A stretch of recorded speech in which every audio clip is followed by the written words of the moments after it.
Hi, everybody. Welcome to another episode of Truth with Troutman. And I'm super excited to be here today. I'm actually at just a local McDonald's here. I am waiting for Macaulay to get done with school and pick him up at the bus stop. I had a couple of calls that I wanted to be somewhere where I had good Wi-Fi. And I knew if I waited till after the calls to leave home, I'd be late. So I went ahead and left home. And actually, that is the topic today. Now, I know I missed a week. I had a vacation off to Mexico with my family.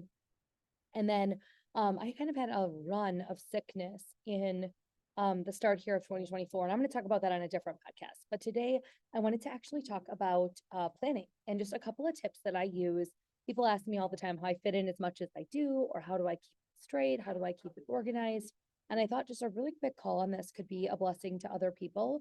So I never go to bed without knowing what I have the next day. So I brain dump every night. It's kind of the start of making sure that I don't lose my mind. I keep things straight. I stay organized, but I brain dump every night and I just dump all the things I've been thinking about. I try to think back to did I finish up projects? Did I close the loops? Are there things open?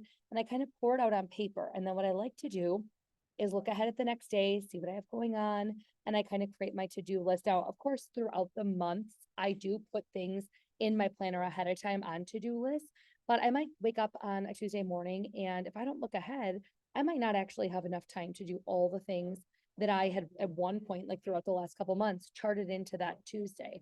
So what I like to do the night before is empty my brain, and then I look and I say, like, for example, today is a Tuesday, and I had my time blocked today. I had to do something at 10 a.m., noon, 1:30. I needed to leave to get here on time to do my calls. And then I need to leave here by 3:30 to go to the bus stop. In between there, then of course I could fill in the gaps with, the bus routine, morning and night. I can fill in my workout. I can fill in meal prep or making my meals. And then I had some things that I wanted to get done today, of course. Those were in my to-do list. And I always prioritize those items every day. So for example, I had some emails and things I needed to do, some customers I needed to check on, some thank yous I needed to do. I had a training I wanted to post for my team. I had just kind of a bunch of random admin stuff. And then I really needed to make sure I had the second half of this year all set up for my team. And so I kind of prioritize that with a 1, 2, 3 system. Ones must get done today. Twos, I'm going to work really hard to get done. Threes can always be moved to a following day, sometimes even days out. And that way I'm not working the whole day looking at this big list, trying to get it all done at one time, but I know there's flexibility in that. At the beginning of a week, before the week even starts, we have what's called a traffic meeting on Sundays as a family. And when we do that, I'm going to actually show you a couple of pages of my planner here. Let's go out a couple months where I have a more empty calendar so it doesn't look so crazy.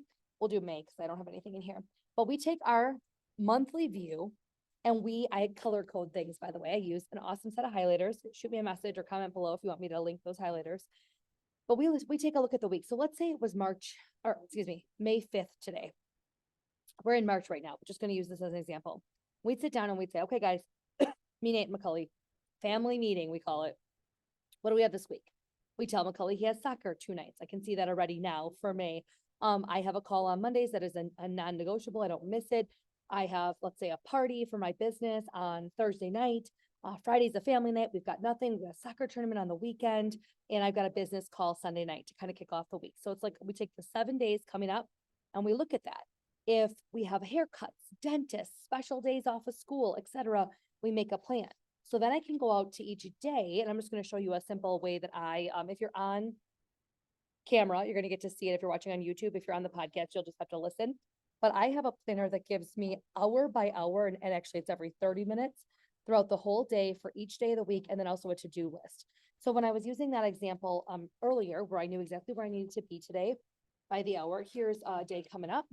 You can see here, I've got a special prayer meeting. I've got some people I want to pray for at certain times throughout the day. I've got some calls going on. I've got notes for the calls, and I've got my to-do list building.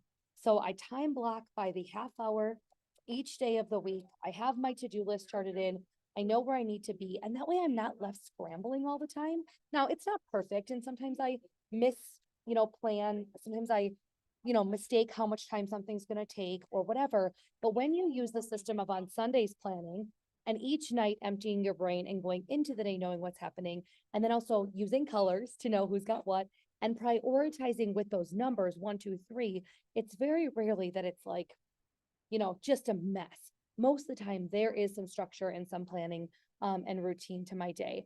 The other thing that starts to happen is you really start to get like fine-tuned on how long certain activities do take. So one, if things are taking a really long time, I decide, should I keep doing this? Is my time, what my time is worth? Is this the right thing to be spending it on? Do I need to hire?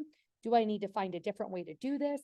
Like you sometimes can't even answer those questions for yourself if you're not doing something to track and know what the heck, like how long do these activities take? Are you always having to move things to the next day? Are you overfilling your calendar? Are you, if you have an extra hour in your day and everything's done, do you grab the next day? By the way, this is of course to say if you have extra time, you can go take a bubble bath, take a walk, take a nap. We all need downtime too. And I do write actually downtime in here. So tonight I wrote early bedtime, mom's taking a bath. It's actually literally in my planner. It says start to get ready for early bedtime at 6. So Macaulay's in bed by 7. I'm going to take a bath and chill. I've earned that by working hard all day. But there's sometimes when I get my to-do list done ahead of time and I've got extra time and it's like being disciplined enough to flip the page and start the next day and get ahead. And that is how a lot of people will ask me, like, how do you take vacations like you did last week? And the truth is, most of the time, my vacations, I don't feel frazzled or like I'm working so hard beforehand because I just grab tasks that I would have normally done in that week and just slowly add one or two here or there, working ahead without this crazy frantic kind of feel. And I'm able to take time off away from my business. So if you're a business owner, this may bless you. If you work full time as a mom, this may bless you.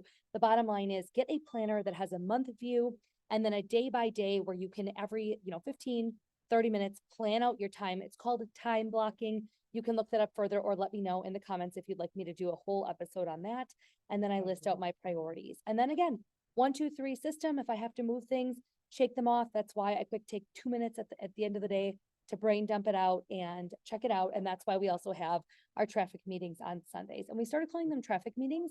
I heard that term somewhere because when you're using color coding and you're, just trying to coordinate everyone's schedule together and merging everything together, it feels sometimes like you're at a traffic jam.